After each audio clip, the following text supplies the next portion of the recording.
두 번째 강의 시작하도록 하겠습니다. 두 번째 강의는 얘기를 좀 더 좁혀봅시다. 얘기를 좁혀보면 예루살렘에 대한 이야기가 있어요. 그 예루살렘에 대한 이야기 중에서도 루카복음과 사도행전에서 똑같이 공동적으로 들어가는 이야기가, 그게 무슨 이야기냐면 승천 이야기입니다. 승천에 대한 이야기. 예수님께서 승천하셨다라는 이야기예요. 루카복음 24장 50절에서 51절 아주 간단하게 두 구절로만 나와 있고요. 그다음에 사도행전 1장 6절에서 11절의 관계는 좀 거의 길게 설명되어 있는 이야기입니다. 승천에 대한 이야기를 하면서 저는 그런 얘기를 좀 드리고 싶어요. 우리가 승천 교리를 많이 하면서 하늘로 올라가셨다라는 개념이에요. 하늘로 올라가셨다. 하늘로 예수님께서 땅에 계시지 않고 하늘로 올라가셨다라는. 근데 왜 올라가셨을까? 왜? 땅에서 우리하고 같이 살면 더 좋잖아요. 제자들한테 부활한 예수님이 제자들한테 나타나셔가지고 배고플 때 뿅 하고 나타나가지고 빵도 이렇게 주고, 우리가 힘들 때, 우리가 위험에 처했을 때 예수님이 승천하지 않고 땅에서 우리랑 같이 살면서 언제든 나타나실 수 있으니까 그냥 나타나시면 되잖아요. 그게 더 좋지 않아요? 근데 왜 굳이 하늘로 가셨을까? 난 이해가 안 돼. 승천에 대한 이야기를 하면서 제가 이제 신부되면서 승천에 대한 교리를 하면서 그래서 한번 고민해 봤어요. 왜 예수님은 땅에 우리와 같이 사시지 않고 하늘로 올라가셨지? 라는 이야기들. 요한복음에 보면 그런 얘기도 있어요. 요한복음에 저는 그 얘기하고 승천 교리하고 좀 이제 이렇게, 그러니까 요한복음에 막달라 여자 마리아가 예수님을 만나가지고 갔는데, 만나러 이제 갔어요. 만나러 갔는데 무덤은 비어 있고 거기에 이제 어떤 뭐 청년 한 명이 이렇게 있으면서 있잖아요. 동산지기지 알고 이렇게 얘기했는데 마리아야 부르니까 어떻게 해요? 라보니 하면서 이제 알아보게 되죠. 그래가지고는 붙잡으려고 해요. 붙잡지 마라라고 얘기해요. 저는 그게 우리들의 마음이 아닐까, 승천의 의미가 아닐까라는 생각이에요. 붙잡지 말아요. 우리가 예수님과 같이 살게 되면 그 삶이 전부인 마냥 예수님의 소중함을 저는 절 모른다고 생각해요. 제가 부모님에 대한 소중함을 가장 많이 느꼈을 때가 언제냐면 제일 먼저 군대에 있을 때였어요. 집의 소중함, 집밥의 소중함. 그거보다 더 절절히 느낄 때가 언제냐면 유학 나갔을 때요. 제가 유학 이제 4년 하고 끝나고 마치고 들어오고 그 다음에 2년 보좌 생활하다가 다시 이제 유학 나갔는데, 유학 끝나고 나자마자 부모님이 이제 목포에서 인천공항까지 오셔가지고 이제 저를 데리고 목포로 갔죠. 가자마자 이제 잤어요. 자고 나서 아침에 일어나자마자 가장 먼저 먹는 게 뭐냐면 김치찌개였어요. 어머니 김치찌개. 어머니 신김치로 담아주신 김치찌개. 그게 진짜 먹고 싶더라고요. 부모님의 소중함을 저는 유학 나가서 처음 느꼈어요. 부모님에 대한 고마움, 그 다음에 가족에 대한 소중함들. 그리고 그 전에는 나만 생각하면서 살고 살았는데 유학 나갔다가 들어와서 보니까 부모님에 대한 어떤 걱정들, 그러니까는 퍼센테이지로 따지면 그 전에는 내가 살아가는 나의 삶이 한 6에서 한 70% 정도 됐는데, 지금은 또 제가 장남이기도 하고 또 부모님이 시골에 이제 두 분만 계시고 하기 때문에 지금은 저한테 부모님에 대한 생각이 한 45%는 되는 것 같아요. 그래서 무슨 일이 있으면 휴가를 내서라도 부모님과 함께 드려야 되겠다는 생각들. 이제 여담으로 조금만 더 얘기하면 저희 동기들은 어버이날 때 저희 동기들이 한 11명 정도 되거든요. 동기들끼리 다 모여가지고 부모님들하고 같이 식사를 해요. 바쁜 일이고 외국에 있거나 아니면 군종에 가 있거나 아니면 뭐 바쁜 일이 있으면 못 오지만 그래도 우리의 부모님, 동기들의 부모님은 다 같은 부모님이다라고 해서 다 같이 모여서 식사를 같이 하는데, 이번에 5월 8일 날 식사를 같이 했는데 부모님들이 이렇게 모여 계시더라고요. 그래서 이제 저희끼리 이렇게 나오면서 계산하고 나오면서 부모님께 막 앉아서 하시는데 이렇게 꼿꼿이 서 계신 분이 한 분도 안 계시더라고요. 힘들어서 앉아 계시거나. 그러니까 다 70대 후반에서 뭐 80대 후반 정도 되시는 분들이니까 다 이렇게 꾸부정하게 계시거나 아니면 힘드셔서 여기 돌 옆에 앉아 계시거나 그 생각 들으면서 그런 묵상을 해봤습니다. 아, 이제 우리도 준비해야 될 시간들이 얼마 안 남았구나. 같이 어머니하고 같이 아버지하고 같이 있을 시간이 얼마 안 되는구나 라는, 그 전에 잘해드려야지 라는 생각 하고 그 다음에는 또 돌아오면 답을 대고 그때만 그래, 그때만 그때만 이제 그런 마음들이 좀 더 많이 있는 거예요. 그게 왜냐하면 떠나 있었기 때문이라고 저는 생각해요. 떠나 있기 때문에 소중함을 더 많이 알아요. 없어 보기 때문에. 저는 그게 예수님의 승천의 의미이지 않을까라는 생각입니다. 교리적으로는 여러 가지가 많습니다. 뭐 교리적인 것들을 여기서 설명하기는 좀 그렇고, 그래서 승천에 대한 의미를 가지고 있어요. 그런데 성경 안에서 특히 루카복음 안에서는 루카복음에서 말하는 승천에 대한 이야기하고 사도행전에서 말하고 있는 승천의 이야기가 똑같은 사람이 썼음에도 불구하고 같아요, 달라요? 완전 달라요. 그 이야기를 보시면 제가 읽어드릴게요. 루카복음에 대한 승천의 이야기는 50절에서 53절까지 이야기인데요. 예수님께서 그들을 베타니아 근처까지 데리고 나가신 다음 손을 드시어 그들에게 강복하셨다. 이렇게 강복하시며 그들을 떠나 하늘로 올라가셨다. 그들은 예수님께 경배하고 나서 크게 기뻐하며 예루살렘으로 돌아와 그리고 줄곧 성전에서 하느님을 찬미하며 지냈다라고 하는 장면이 나옵니다. 이게 루카복음의 승천에 대한 이야기에 아주 짤막해요. 제가 장소가 중요하다고 그랬어요. 이야기 안에서는 장소를 보시면 어디? 베타니아라는 곳이에요.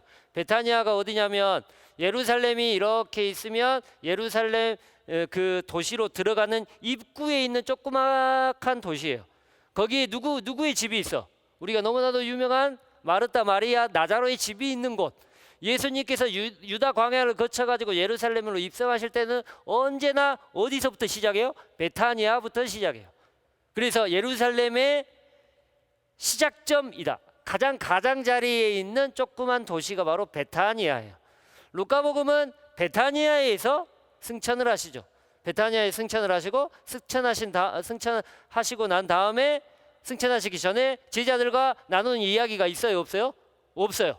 어떻게? 강목만 하고 올라가세요. 하늘로 올라가셔서 올라가니까 제자들이 어때? 와, 기쁘다 하고 기뻐하면서 어디로 가? 성전으로 가. 성전으로 가가지고 거기에서 기쁜 마음으로 하느님께 찬미를 드렸다, 기도하였다라는 얘기가 바로 승천에 대한 얘기입니다. 사도행전은 완전 다릅니다. 사도행전은 보시면 사도행전 1장입니다. 6절인데요. 사도들이 함께 모여 있을 때 예수님께 물었다. 지금이 주님께서 이스라엘에 다시 나라를 일으키실 때입니까? 그러자 예수님께서 그들에게 이르셨다. 그때와 시기는 아버지께서 당신의 고난으로 정하셨으니 너희가 알 바 아니다. 그러나 성령께서 너희에게 내리시면 너희는 힘을 받아 예루살렘과 온 유다와 사마리아 그리고 땅끝에 이르기까지 나의 증인이 될 것이다. 예수님께서는 이렇게 이르신 다음 그들이 보는 앞에서 하늘로 오르셨는데 구름에 감싸여 그들의 시야에서 사라지셨다. 예수님께서 올라가시는 동안 그들이 하늘을 유심히 바라보는데 갑자기 흰 옷을 입은 두 사람이 그들 곁에 서서 이렇게 말하였다. 갈릴레아 사람들아, 왜 하늘을 쳐다보며 서 있느냐? 너희를 떠나 승천하신 저 예수님께서는 너희가 보는 앞에서 하늘로 올라가신 모습 그대로 다시 오실 것이다 라고 얘기되어 있습니다. 일단 여기에서는 그 얘기가 어디냐고 나오지는 않는데요. 여기에서는 장소가 어디냐면 보통 여러분 성지순례 가시면 예수님의 승천 경당이 있는 곳이 어디예요? 올리브산 꼭대기예요. 올리브산.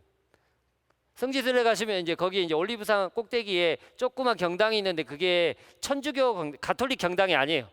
거기가 뭐 누구 경당이 아무튼 다른 종교의 경당이에요. 거기 조그만 경당이 있는데 거기에 밑에 돌판에 이렇게 보면 돌판에 뭐가 있어요? 예수님 발자국이 있어. 왼발인가? 오른발인가? 아, 오른발이다. 오른발 그 발자국에 그 돌판에 발자국 같은 게 이렇게 하나 새겨 있어요. 예수님께서 오른발을 밟고 이렇게 하늘로 뽕 올라가셨대요. 성지순례 가시면 그거 있어요. 거기서 그래서 사도행전에서 말하고 있는 장소는 어디냐면 올리브산입니다. 베타니아가 아니에요. 예루살렘 안에 있는 가장 높은 지역의 가장 중심 지역에 있는 한 곳, 거기가 올리브산이에요. 다르죠? 예수님께서 승천하시기 전에 루카복음에서는 제자들하고 대화를 해요, 안 해요? 안 해. 안 하고 뭐만? 강복만 하시고 하늘로 올라가셔요. 근데 사도행전에서는 대화를 해요, 안 해요? 대화를 해요. 대화를 하고 그 다음에 또 기뻐 찬양하며 갔다고 그러잖아요.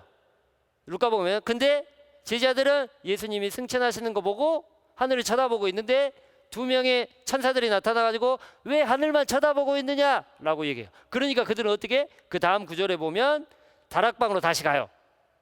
다락방으로 다시 가가지고 거기에서 자기들이 함께 모여 기도하였다라고 얘기가 나옵니다. 찬미하지 않아요. 분위기를 봐도 루카복음의 승천의 이야기는 정말 기뻐하는 장면이 나와요. 기뻐하면 찬미하고 성전에서 막 떠들고 환호하고 하는 그런 모습이 나오지만 사도행전의 분위기 자체는 어때요? 조금 우울한 분위기예요. 좀 침울한 분위기예요. 그래서 기도하고 뭔가를 막 이렇게 준비하고 있는 분위기예요. 똑같은 사람이 한 가지의 사건을 가지고 승천이라는 사건을 가지고 아예 달리 표현했어요. 복음서의 시간은 승천의 시간이 언제 일어나냐? 부활하고 그날 부활한 날 저녁에 바로 뿅 올라가셔 버려요. 하지만 사도행전에서는 부활하고 난 이후에 40일 동안 제자들과 함께 지나시고 나서 하늘로 올라가시죠. 장소도 아까 말했죠. 베타니아지만 여기는 예루살렘의 올리브산에서 승천하시고 그 다음에 상황 자체도 대화가 없이 강모만 하시지만 여기는 강복 없이 대화만 하십니다. 그리고 나서 마지막으로는 반응 자체는 막 기뻐하고 성전에 가서 찬미하고 있지만 여기서는 다락방으로 위층 다락방으로 다시 올라가가지고 거기에서 기도에 전념한다라는 얘기 나옵니다. 왜 다를까요? 왜? 그러면 예수님께서 승천을 두 번 하신 거야? 내용이 다르잖아요. 장소도 다르고 시간도 다르고 두 번 하신 거야? 아니겠죠. 예수님께서 한 번 승천하셨겠죠. 근데 왜 똑같은 사람이 똑같은 사건을 보며 왜 달리 얘기하고 있을까요? 제가 아까 말씀드렸죠. 저번 시간에 말씀드린 것처럼 루카복음에 대한 것들을 역사를 바라보기 위해서는 사실보다는 뭘 바라봐야 된다? 메시지에 대해서 바라봐야 된다. 사실 이게 진짜 이랬냐라고 얘기하면 뭐라고 얘기해야 돼요? 진짜 예수님께서 베타니아에서 승천하셨어요? 아니면 올리브산에서 승천하셨어요? 물어보면 여러분 뭐라고 대답할까요? 뭐라고 대답해? 몰라요가 정답이에요. 나는 몰라요. 몰라. 모르죠. 여러분 아세요? 예수님 베타니아에 승천하셨어? 몰라. 아니면 올리브산에 승천하셨어? 몰라. 어디서 승천을 하셨어? 근데 정확한 장소는 몰라요. 모르는 게 그게 맞는 거라는 거죠. 그러면 그게 모르는 게 나한테 중요해요? 안 해요? 별로 중요하지 않다는 거예요. 예수님이 승천하셨다는 게 중요한 거예요. 그러면 왜 루카복음에서는 요딴 식으로 승천에 대해서 이야기하고 있을까요? 일에 대한 마침에서 마침을 이야기하고 있기 때문에 예수님에 대한 예루살렘에서에 대한 중요성 자체가 죽음과 부활과 승천은 어떻게 이루어져요? 다이렉트로 한순간에 이루어져야 돼요. 그래서 죽음의 의미와 부활의 의미와 승천의 의미가 다 달라요? 아니요. 다 같다는 거예요. 하나의 사건이라는 걸 강조하기 위해서 어떤 날 한날의 표현을 해요. 또한 여기에서 중요한 의미가 뭐냐면 하늘로 올라가셨다라는 개념이잖아요. 그런데 사도행전을 쓰고 있는 승천의 단어하고 하늘로 올라가셨다라는 단어가 달라요. 여기에서는 어떤 의미냐면 땅에서 딛고 퐁 튀어가지고 올라갔다는 개념이에요. 이제 좀 쉽게 풀었으면 중점 자체가 하늘의 이제 승천의 개념은 어떤 개념이냐면 하늘에서 밑에 있는 무언가를 잡아서 끄집어 올렸다는 개념이고요. 올렸다는 개념이고, 여기에서 하늘로 올라가셨다라는 개념 자체를 루카복음이 쓰고 있는 것은 땅에 있는 게 퐁 튀어가지고 쑥 올라갔다는 개념이에요. 차이점의 뉘앙스의 차이점에 대해서 이해되십니까? 그러면 루카복음 안에서 가지고 있는 중점은 뭐예요? 땅이 중점이에요. 땅이. 하지만 사도행전의 중점은 어디가 중점이에요? 하늘이 중점이에요. 하늘이. 그래서 이거는 자기가 올라가는 게 아니라 끄집어 올렸다라는 개념을, 승천의 개념을 쓰고 있어요. 승천의 개념이 원래 그런 개념이에요. 자신이 스스로 올라갈 수 없어요. 성모님의 승천 안에서도 성모님이 자기가 좋다고 하늘로 빵 올라가요? 아니에요. 누가 끄집어 올려줘야 돼요. 하늘로. 누가? 하느님이 끌어올려 주지 않으면 하늘로 올라갈 수 있어요, 없어요? 없어요. 그래서 언제나 누군가에 의해서 하늘로 끄집어 올려져야 돼요. 그게 승천의 개념이죠. 근데 루카복음에서는 땅을 박차고 위로 튕겨져 올라갔다는 개념을 써요. 그 이유가 뭐냐면 우리들의 삶에 대한 이야기가 바탕이 되었기 때문이에요. 우리들에게 희망을 주기 위한 거예요. 종말론적 희망이에요. 너희들도 예수님의 길을 따라 그렇게 가다 보면, 예수님을 따라가다 보면 예수님처럼 누군가를 희생하고 누군가를 위해서 죽으면 어떻게 된다? 부활한다요. 부활해서 끝나냐? 아니다. 어떻게 된다? 땅을 박차고 어디로 올라간다? 하늘로 올라간다는 거예요. 그러니까 어때요? 나도 예수님처럼 잘 살면 그렇게 된다니까 기뻐요, 안 기뻐요? 기뻐요. 그러니까 분위기 자체가 기뻐요. 그래서 미래적인 종말론에 대해서 얘기하고 있는 거예요. 나도 예수님처럼 그렇게 살아가면 나도 예수님처럼 승천할 수 있겠구나라는 생각을 가지고 있는 거죠. 하지만 사도행전은 달라요. 사도행전은 승천을 이야기하고 있는 게 뭐냐면 우리도 예수님처럼 따라가면 그렇게 산다라는 개념보다는, 그 개념도 있겠죠. 하지만 그 개념은 어디서 얘기해? 복음서에서 얘기했고, 여기에서 승천에 대한 개념을 얘기하고 있는 것은 성령을 기다리는 준비 단계로서 얘기하고 있는 거예요. 승천의 개념을. 아까 말했지만 예수님께서 떠나셨고, 예수님께서 떠나시니까 뭐라고 했어요? 내가 아버지께 올라가니까 이제 약속한 분이 오실 거야. 아버지께서 약속한 분이 오실 거니까 너희들은 어떻게 하라고? 기다리라고. 기다려야 되니까 어떻게? 우리가 웃고 떠들고 술 먹고 낭자빠 치면서 웃고 떠들고 놀면 돼요, 안 돼요? 안 돼. 뭐 해야 돼? 기도해야 돼. 그래서 자기가 왔던 그 2층 방으로 올라가지고 뭐예요? 기도하고 있는 거예요. 어디에 초점을 맞추고 승천을 통해 사람들에게 어떤 메시지를 주려고 하느냐가 두 개가 달라요. 그래서 달리 표현되고 있는 거예요. 또 베타니아는 어디예요? 베타니아가 아까 말했듯이 예루살렘의 가장자리에 있는 도시라고 얘기했죠. 예수님께서 자신의 임무를 다 끝내요.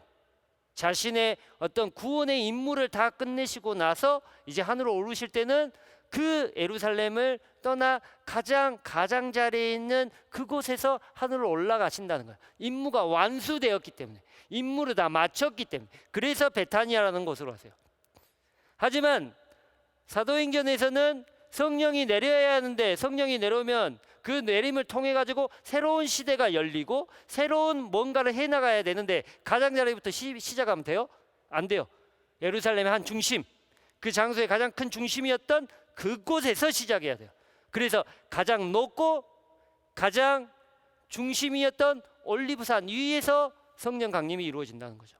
승천이 이루어진다는 개념이에요. 그래서 떠나고 옴에 대한 의미 자체가 그 안에 있는 겁니다. 그 안에 있는 겁니다. 그래서 승천에 대한 의미를 보실 때에는, 루카복음 안에서의 승천에 대한 의미를 보실 때에는 루카복음 안에서는 종말에 대한 의미로 보셔야 돼요. 우리가 앞으로 어떻게 살아가야 될지에 대한 의미 자체를 승천 안에서 보는 거예요. 그 안에서 그래서 뭘 찾는 거예요? 희망을 찾는 거예요. 희망을. 내가 어떻게 살 것인가? 예수님처럼 어떻게 살? 루카복음이 이제 그게 중요합니다. 루카복음에서 가장 예수님을 부르는 호칭 중에 아주 중요한 호칭이 하나 있는데, 그 호칭이 뭐냐면 뒤따라가는 사람 중에 가장 앞에 가는 사람, 그 사람을 뭐라 그래요? 영도자라고 해요. 아르케고스라는 말을 쓴대요. 용도자. 사람들이 앞에 쭉 따라가는데 그 앞에서 뒤에 있는 사람들을 이끌어가는 사람, 길을 앞으로 이끌어가는 사람. 그래서 예수님을 뭐라 하면 생명의 용도자라고 얘기를 해요. 용도자. 그러면 우리는 맨 앞에 누가 있어요? 예수님이 있죠. 예수님이 길을 가시죠. 그러면 우리는 어떻게 하는 사람들이요? 뒤에서 쫓아가는 사람들이에요. 예수님의 길을 그대로 쫓아가는 사람들. 제가 이 설명은 진짜 많이 하는데요. 용도자에 대한 개념을 얘기할 때 예수님께서 이렇게 걸어가셔. 근데 앞에 여기서 여기 더러운 응가가 있다고 생각해요. 똥이라는 얘기는 못하겠고 여기 응가가 있어요. 딱 바닥에 응가가 있어요. 근데 예수님은 더러워. 누가 봐도 더러운 거야. 다 봐도 더러워. 근데 예수님은 안 더러워? 예수님도 더러워. 근데 예수님은 그 똥을 딱 밟고 지나갔어요. 근데 우리는 그분을 용도자로 생각하고 그분의 뒤를 쫓아가고 있는 사람이에요. 그런데 예수님이 똥을 밟는 걸 내가 뒤에서 봤어. 고민이 되는 거지 이제. 이걸 밟아야 되나? 아니면 비껴가야 되나? 5만 가지 생각이 이제 다 드는 거죠. 그 안에서 이걸 밟으면 내가 이걸 씻어야 되는데 냄새 날 텐데 그럼 옷도 씻고 오면 귀찮네. 그럼 어떻게? 돌아갈까? 그래 돌아갔다고 생각해 봅시다. 똥을 안 밟았어요. 더러워서. 내가 귀찮아지기 두려워서 안 밟았어요. 안 밟고 비껴서 예수님을 쫓아간다고 생각해요. 근데 똥이 한 번 나와요? 지뢰밭처럼 계속 나와. 근데 예수님은 그 똥을 계속 밟고 가. 나는 그때마다 피해서 다녀. 그러면 나는 예수님을 생명의 용도자로 생각하며 그분 뒤를 쫓아가고 있는 거예요, 없는 거예요? 나는 용도자로 생각하고 있지 않는 거예요. 내 마음대로 가는 거죠, 내 마음대로. 예수님의 길을 가지 않는 거예요. 예수님은 우리를 위해서, 누군가를 위해서 자신을 내어놓으셨어요. 자신의 모든 것들을 내어놓으셨죠. 죽으셨죠. 돌아가셨죠. 자기의 잘못 때문에 아니에요. 누군가를 위해서, 누군가를 사랑해서 내가 가진 것들을 기꺼이 내어놓았고 자기의 모든 것들을 기꺼이 내어놓으셨어요. 우리가 살아가는 삶에 대한 가끔 안에서 내어놓아야 하는데 두려워요. 조금 이따 다시 얘기하겠지만 두려워요. 힘들죠. 그래서 어떻게? 안 내놔. 그리고 어떻게?